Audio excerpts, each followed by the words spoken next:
you right now, if they $100 seats, you need $40 right now to go see SZA and Kendrick. And it was crazy is SZA was supposed to be able to make sure all the holes came out. And I have to question: is Kendrick bringing SZA's stock down? I think he might be out. Real talk, be real with you. She really should have got it. I feel like he kind of got involved a little bit. You know what I'm saying? I feel like that shit brought her stock down, bro. Because it's not really a good look. Because it's like so obvious that like SZA's star has gone so far up. Like I don't listen to her no more. Because I can't handle it, bro. I can't handle SZA's music. I can't take it, man. It's too toxic for me, man. It's scary to me because like it's real. Like that's because how what she be talking about, what she be saying.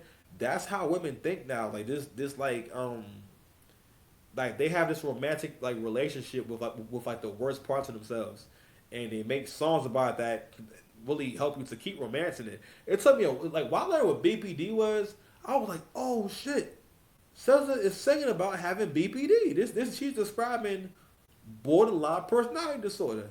Like it went up on my top, then when I lose my cool, gonna be down. You know what I'm saying? Like her first album Control, which is very toxic, but a lot of beautiful, beautiful lyrics. I still think it's a beautifully written album. You know, very toxic though. That was the beginning of having the most romantic again but that was the programming.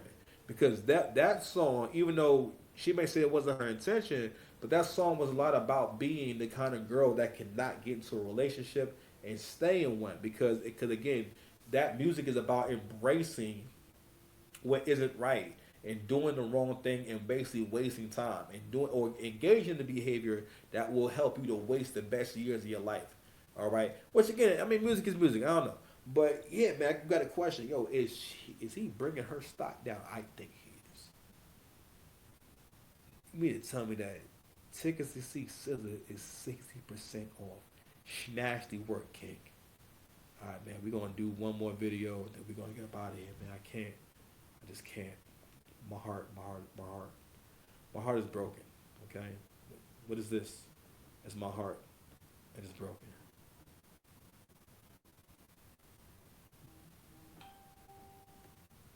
Uh, let's check out a little bit of this video. Have that kind of a platform. Drake just felt disappointing the last few years. Like he hadn't grown at all as an artist in terms of what he talked about, and I take offense to that because when you have that kind of a platform, and especially when you are in front of the culture, a culture that is systemically oppressed and faces so much already, like, and you don't really take that position seriously. Like, I feel like he doesn't give anything back in his music. Like, all of his music is so self-aggrandizing, and it's about this very limited personal experience of being a man with access to a lot of women. And it's like, how often, like every song, like with your level of talent, right? Like, his level of talent is incredible. His skill set, his musicianship, it's incredible. And also his understanding and life experiences. You know, he has access to so much. And I don't just mean money, I mean like the world. I mean, all right. Well, let's have the conversation. Now, first of all, shout out to Miss Debbie Brown. I don't got nothing bad to say about her. She's entitled to her opinion. Of course, you know, being from LA, she's super pro Kendrick, and she always has been. She's a radio legend. She's good at what she does.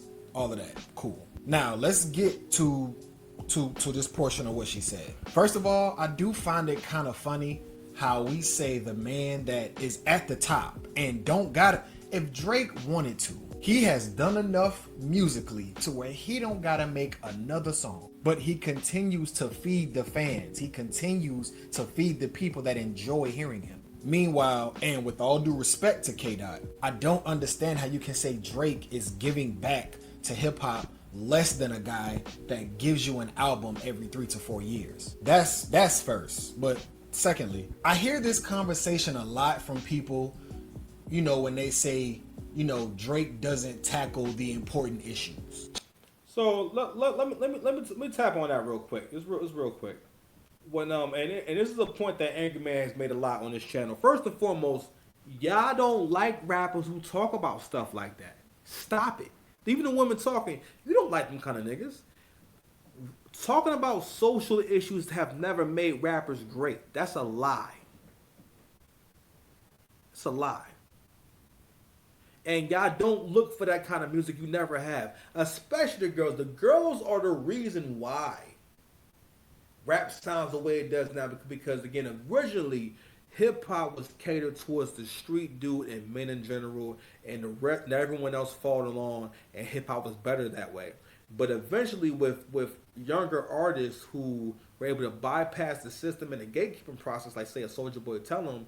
Now, yeah, I give Soulja Boy his credit, but Soulja Boy was the beginning of killing the idea of a child prodigy wanting to be the nicest, and then he changed it to a rapping prodigy or a younger rapper wanting to be the most popular online, and going basically wanting to go viral. He changed what was the goal in being an artist, right? And priorities started getting switched around, and then we just are what we are. Then eventually the artists started to realize, well, if I want to be popping, I got to have songs for the women, which there's nothing wrong with that. But then it got to where, if you think about it, music, for the most part, a lot of times, most music addresses the women a lot in order to make it more palatable for the ear. So that could be a good thing and can be a bad thing, right? But we can have people like Drake to thank for that. But that comes along with making music and rap music in particular more palatable and making it more accessible for other artists to make good music, because they can, for the most part, just do the same thing they see Drake doing, and boom, they got a banger. You know what I'm saying? Whereas, like, you can't imitate Kendrick and people say, man, this is a great song. You know what I'm saying? You can't rap like him and people are going to think it's good. Or make the same choices and people are gonna think it's good. No, this is some shit that we just take from Kendrick, right? But also Kendrick's best song. I mean, honestly, I don't know what songs that he has that is about something that's so deep that meant a lot to y'all. Like, no, I don't like what song is that you talking about? And listen, to his credit, he has some dope tracks that are about something creative and whatnot. But but really what it is that everyone needs a God. Everyone needs a leader. Everyone needs something to worship. And I realize that human beings want a savior. They need a savior, right? And what they're doing is trying to fit him into their savior complex. And what they're saying is, all right, well, because again, he has all the makings of the poor righteous teacher. He's short. He ain't the most handsome cat. You know what I mean? He doesn't really make records that sound good in parties and everything. So he's the ultimate underdog. You know what I mean? That's kind of was always his appeal, was that, like, it's his underdog rapping, but it's like it's being presented in a pop mainstream kind of way. But it's still not really mainstream. But again, also it was enjoyable. I never like, hated it, but I did realize again, like, yeah, a lot of these songs let me good songs.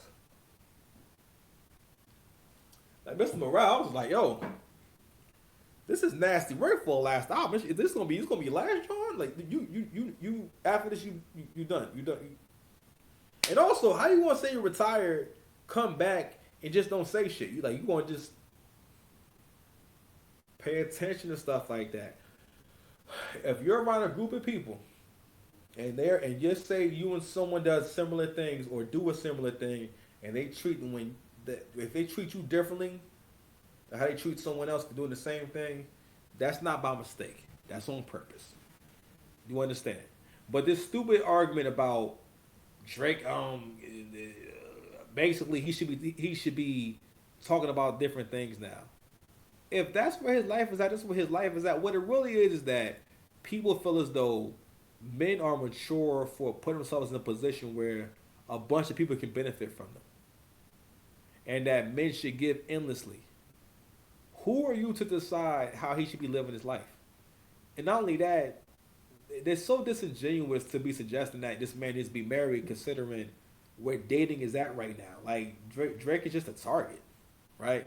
But not only that, people, especially black women, hate to see a black man free and doing what he wants to do and living how he wants to live. And the gentleman in the video made a good point about how can you tell the guy that's on top of the game what he should be doing. And that just shows you, yo, no matter what you do in life, bro, people will always have something to say. It's getting late, man, so you gotta go ahead and, you know, get up out of here. Someone needs a place to stay for the holidays. Hey, if you need an oil change, come holler. We out. Love y'all.